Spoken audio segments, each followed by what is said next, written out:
So what makes a good goalkeeping coach? What do you need from your goalkeeping coach? What do you try and provide as a coach to your athlete learners, to your younglings? I'm quite so as a goalkeeping coach. I'm not. One thing I do understand as well is that not that everyone's got different techniques, but different people will do things differently. So I remember when I was younger, I think I can remember 4 or 5 different goalkeeping coaches. And as opposed to just saying, all right, you three are talking nonsense and you're talking sense, I'm only going to listen to you. What I did was I took all the little bits from each person and just said, I like the way you talk about that and you taught me how to do that. That's going to help me. And just added to my game and just made my game better. Obviously, if I'm doing something completely wrong, then someone teach me how to do it and I will listen to you. But for example, obviously as a goalkeeper, we smother quite a lot, right? Loads of people have tiny differences in the way they teach smothering. You're allowed to have one hand on the floor, no hands on the floor, lean forward, just be up straight, kind of double stack, single stack. There's loads of different ways that people teach you how to smother. My thought process is if I'm working with someone as a coach, I need to be quite understanding. The first thing I do is just tell them, look, smother 3 balls, let me see how you do it, and I'll try and work on it for you at the same time. So I think as a coach, you need to be not only quite patient, but also quite understanding that as a your job isn't to completely change their game.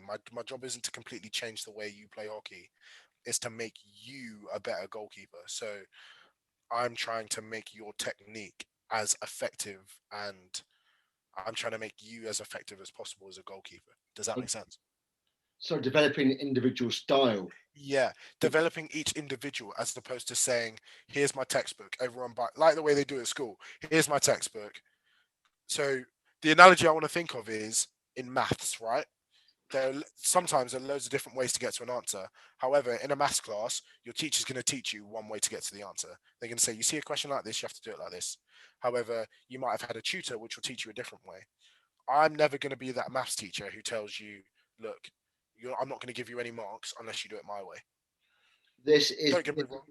this is a big topic in Mm, coaching right now of formulaic teaching and set molds or yeah. diversity in and actually taking actually allowing the player to direct ways and have Mm,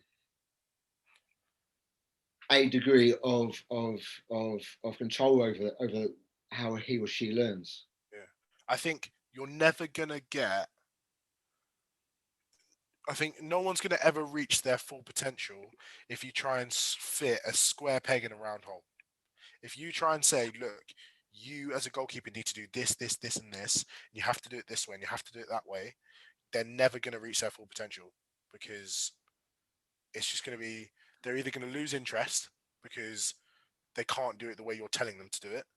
They might either kind of really, really struggle and it might just not be right for them doing it that way.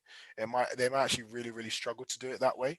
So it's one of those things where you kind of have to really make sure that when you're teaching someone something, you're quite understanding of the way they do it and the way that they kind of naturally their natural actions so that you can just kind of tweak it.